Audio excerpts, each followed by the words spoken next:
Bismillahirrahmanirrahim. Assalamualaikum warahmatullahi wabarakatuh. Alhamdulillahirabbil alamin. Allahumma shalli wa sallim wa barik ala sayyidina Muhammadin wa ala alihi wa sahbihi ajmain. Alhamdulillah, pada hari ini saya masih diberikan kesehatan dan semoga sedulur semua dalam keadaan sehat walafiat. Pada kali ini saya ingin sedikit menceritakan tentang kisah dari salah satu wali songo. Beliau adalah Kanjeng Sunan Kalijaga, dan kita nanti akan sedikit bercerita tentang kisahnya beliau. Ikutin terus Tauhar Channel. Penyebaran agama Islam di Indonesia, tepatnya di tanah Jawa pada zaman dahulu, dilakukan oleh para wali songo. Wali songo yaitu berasal dari kata wali yang artinya orang yang dipercaya atau orang yang ditugaskan, sedangkan kata songo merupakan dari bahasa Jawa yang artinya angka 9. Tepatnya di tanah Jawa ada salah satu penyiar agama Islam dari salah satu 9 wali tersebut yang bernama Sunan Kalijaga. Sunan Kalijaga merupakan keturunan dari Raden Ahmad Sahuri atau Tumenggung Wilwatikta atau Adipati Tuban ke-8 dengan ibundanya bernama Dewi Nawangarung. Kanjeng Sunan Kalijaga lahir pada tahun 1450 Masehi, dan beliau Raden Said atau Kanjeng Sunan Kalijaga memiliki beberapa nama samaran, diantaranya yaitu Lokajaya, Syekh Malaya, Susuwunan Tuban, Raden Abdurrahman. Sebelum masuk ke dalam Wali Songo, dulunya Kanjeng Sunan Kalijaga atau Raden Said merupakan seorang perampok. Beliau dulu suka merampok pada orang-orang kaya, dan hasil rampokannya tersebut selalu dibagikan kepada rakyat miskin semuanya, tidak untuk dirinya sendiri. Guru dari Kanjeng Sunan Kalijaga dan Kanjeng Sunan Kalijaga sempat belajar agama dengan Kanjeng Sunan Bonang. Pertemuan Sunan Kalijaga dan Sunan Bonang bisa dikatakan unik juga, karena dahulu pada suatu hari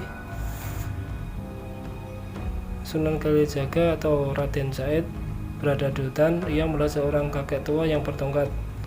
Orang itu adalah Sunan Bonang. Sunan Bonang pada saat itu memiliki tongkat emas, dan Kanjeng Sunan Kalijaga hendak merampas tongkat tersebut.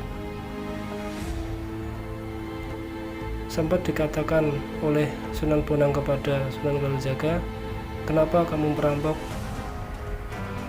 dari saya ini?" kata Sunan Bonang.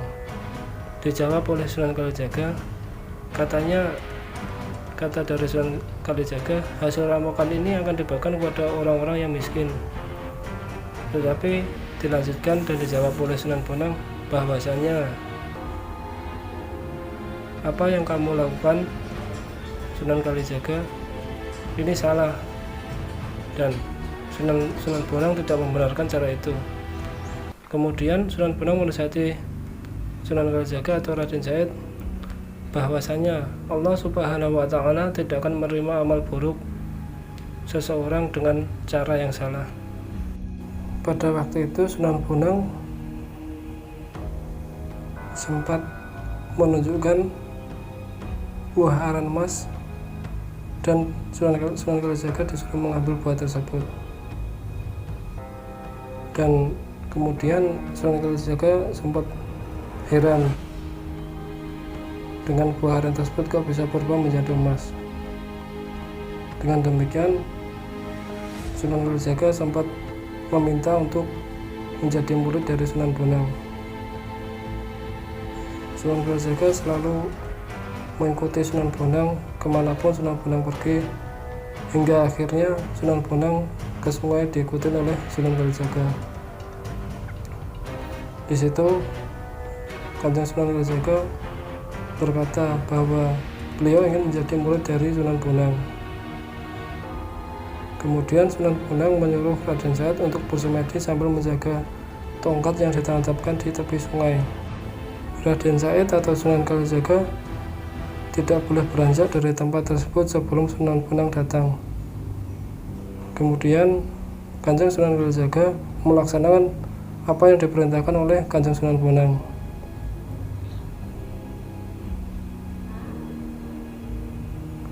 Hingga Sunan Bonang menyuruh untuk menjaga tongkat yang ditancapkan di tepi sungai tersebut, membuat Kanjeng Sunan Kalijaga tertidur sambil bertapa.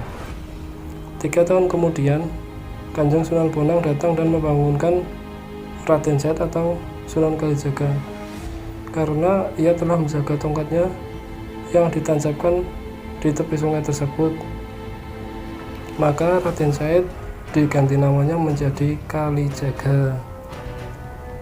Kalijaga lalu diberi pakaian baru dan diberi pelajaran agama oleh Kanjeng Sunan Bonang.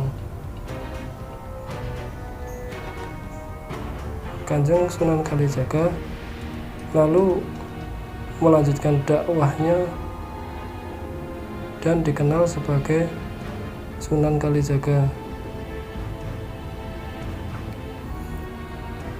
Dalam berdakwah, Kanjeng Sunan Kalijaga juga memiliki cara berdakwah yang dikatakan unik juga, karena cara berdakwah beliau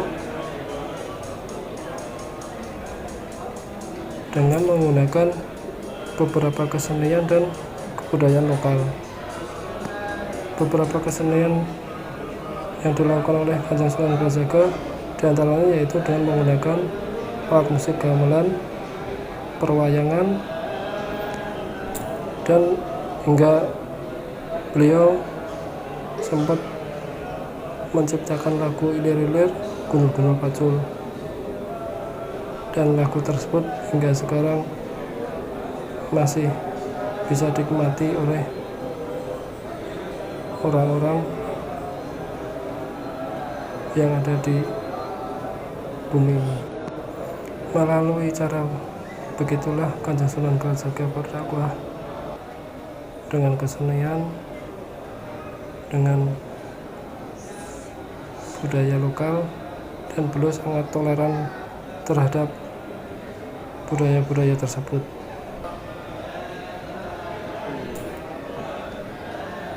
Kanjeng Sunan Kalijaga memiliki 3 anak, diantaranya yaitu Raden Umar Said atau Sunan Muria, Dewi Rakayuh, dan Dewi Sofia.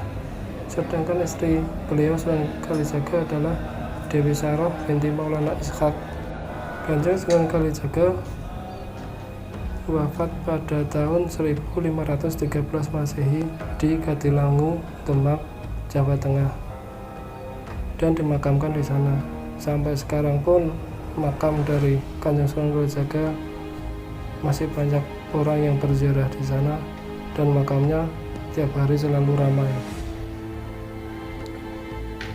Beberapa peninggalan dari Wali Songo yang ada di Kota Demak sampai sekarang pun juga masih ada.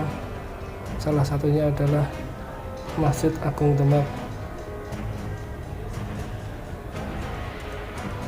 dan masjid tersebut sampai sekarang masih sangat kokoh dan nyaman untuk kita beribadah di sana. Alhamdulillah, sekian cerita tentang Kanjeng Sunan Kalijaga yang dapat saya sampaikan. Lebih dan kurangnya saya mohon maaf. Kesalahan hanya ada pada diri saya dan kebenaran hanya milik Allah Subhanahu wa Ta'ala. Apabila ada tutur kata dan perbuatan saya ada yang kurang berkenan di sedulur semua, saya mohon maaf yang sebesar-besarnya. Semoga dari tahun ini sedulur semua dapat mengambil hikmah